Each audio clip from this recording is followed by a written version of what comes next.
So many endings. I've been searching for approximately 2 hours and 13 minutes, and I've only found about 6 out of Lord knows how many. It just keeps drawing me back in. I must find them all. My life will not be complete until I find everything in this game.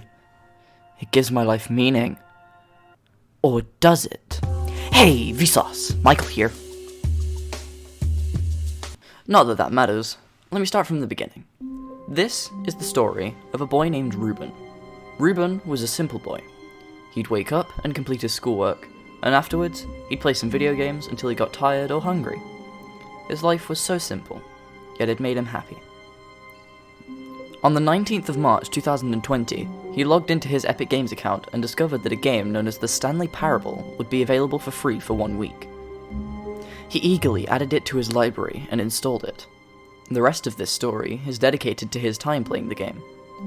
By the way, the story will contain spoilers for a few endings in the Stanley Parable. Immediately upon starting the game, Ruben got a huge sense of nostalgia for the games he played when he was a young child, namely games produced by Valve such as Portal and its sequel. He'd even played this exact game before, and he knew that it would be a fun experience. The game seemed simple at first, with it just being a simple walking simulator, narrated by a mysterious voice. Ruben quickly discovered that he was playing as Stanley at Stanley's job, in which Stanley would sit at his desk all day and push buttons when told to. One day, however, Stanley realized that all his coworkers had seemingly disappeared.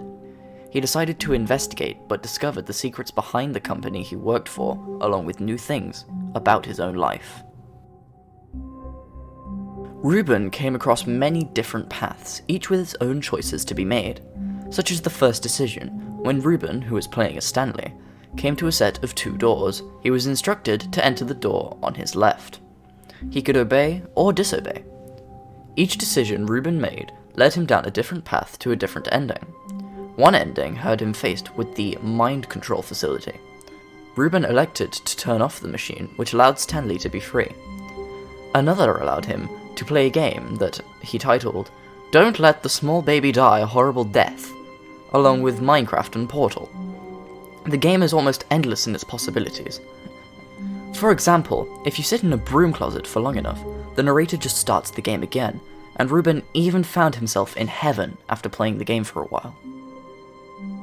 To keep his review in character with the game, Ruben opted to narrate the review in the same fashion as the game itself, but felt as if it was a bit stupid, and decided to return to his regular persona to finish off the review. Anyway, the game is very good and expertly planned out. The nuances in between each reset of the game are wonderfully created, so that everything seems the same, but perhaps is not. Each ending is as cool and sometimes mind-blowing as the last. The game is amazing, even if it is 7 years old now. Even the achievements are weird and cool in the game. For example, one of them requires you to play the game for the entire duration of a Tuesday. Or, possibly one of the most well-known achievements, do not play the game for 5 years. Long story short, the game is great. I recommend it heavily. Glad you made it to the end of the video again. This one was a lot more fun to create and produce than I knew what I was doing this time. It was kind of nerve-wracking when I first made my first review on Superliminal.